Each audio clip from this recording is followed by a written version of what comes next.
Hello viewers, আসসালামু আলাইকুম। Welcome to my channel. আমি আপনাদের জন্য আজ নিয়ে এসেছি সরষের ঝাঁঝালো গন্ধ আর চিংড়ির স্বাদ দুই মিলে অসাধারণ এক রেসিপি। আর আমাদের আজকের রেসিপিটির নাম হচ্ছে সরষে চিংড়ি। সরষে ইলিশ তো সবাই খায়, চলুন আজ সরষে চিংড়ি হয়ে যাক, কিন্তু একটু ভিন্নভাবে। সো চলুন ভিউয়ার্স, কথা না বাড়িয়ে চলে যায় আমাদের আজকের রেসিপিটিতে।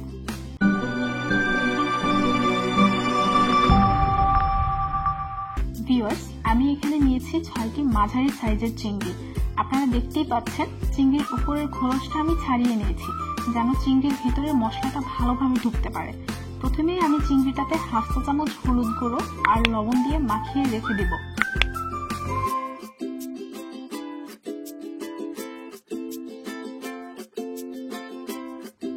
এই পর্যায়ে আমি প্রয়োজনীয় মশলাগুলো একটি বাটিতে নিয়ে অল্প পরিমাণ পানি দিয়ে পেস্ট তৈরি করে রাখবো। সো প্রথমে আমি দিয়ে দিচ্ছি হাফ চা চামচ ধনে গুঁড়ো, হাফ চা চামচ জিরে গুঁড়ো, হাফ চা চামচ হলুদ গুঁড়ো, 1 চা চামচ মরিচ গুঁড়ো। এখন সামান্য পানি মিক্স করে পেস্ট তৈরি করে নেব।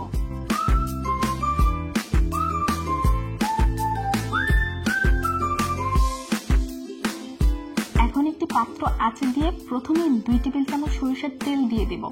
তেলটাকে হালকা গরম করে নিব এবং প্রথমে এতে ফোড়নের জন্য হাফ চা চামচ কালো সরিষা এবং একটি তেজপাতা চিড়ে দিয়ে দেব।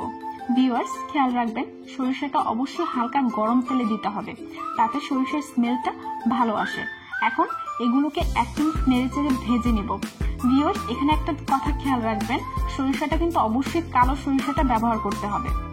যে মুহূর্তে দেখবেন আপনার সরিষাটা ছিটতে শুরু করেছে, তার মানে সরষে ভাজাটা হয়ে গিয়েছে।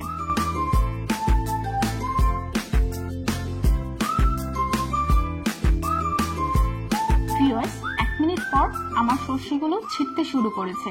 এই মুহূর্তে আমি এতে হাফ কাপ পরিমাণ পেঁয়াজ কুচি এড করে নিব এবং পেঁয়াজটাকে হালকা সোনালী বর্ণ হওয়া পর্যন্ত ভেজে নিব।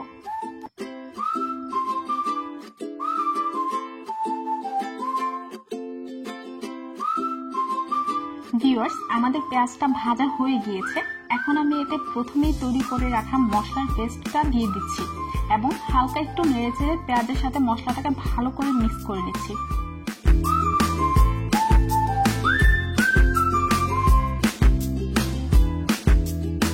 এখন এতে হাফ চা চামচ আদা বাটা ও পরিমাণ মতো লবণ এড করে নিব এবং মশলাটাকে ঢাকা দিয়ে 3 থেকে 4 মিনিটের জন্য মিডিয়াম আঁচে কষিয়ে নিব।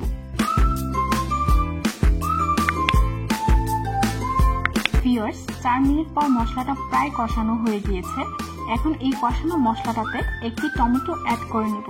আমি টমেটোর চামড়াটা ছিলে নিয়েছি, আপনারা কিন্তু অবশ্যই টমেটোর চামড়াটা ছাড়িয়ে নেবেন, নয়তো মশলার গ্রেভিনেসটা পারফেক্ট হবে না।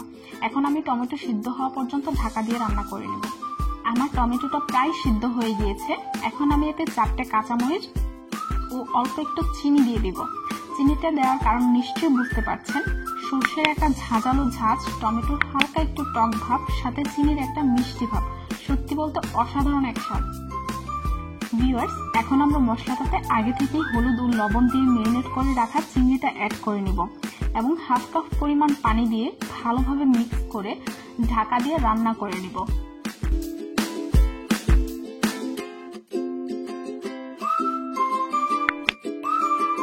এখানে আমি আপনাদের একটা টিপস দিচ্ছি, আর সেটি হচ্ছে চিংড়ি মাছ ওভারকুকড হয়ে গেলে এর স্বাদ গন্ধ নষ্ট হয়ে যায়। চিংড়ি মাছ রান্না করতে বেশি সময় লাগে না, রান্নার সময় এর রং পরিবর্তন হয়ে স্প্রিং এর মতো গোল হয়ে গেলেই বুঝতে হবে চিংড়ি রান্না হয়ে গিয়েছে।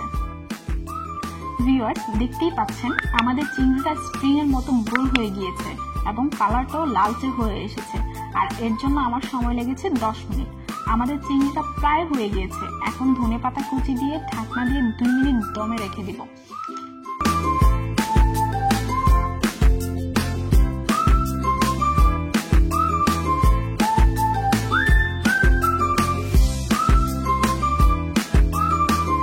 ভিউয়ার্স, 2 মিনিট পর আমাদের চিংড়িটা একদম রেডি।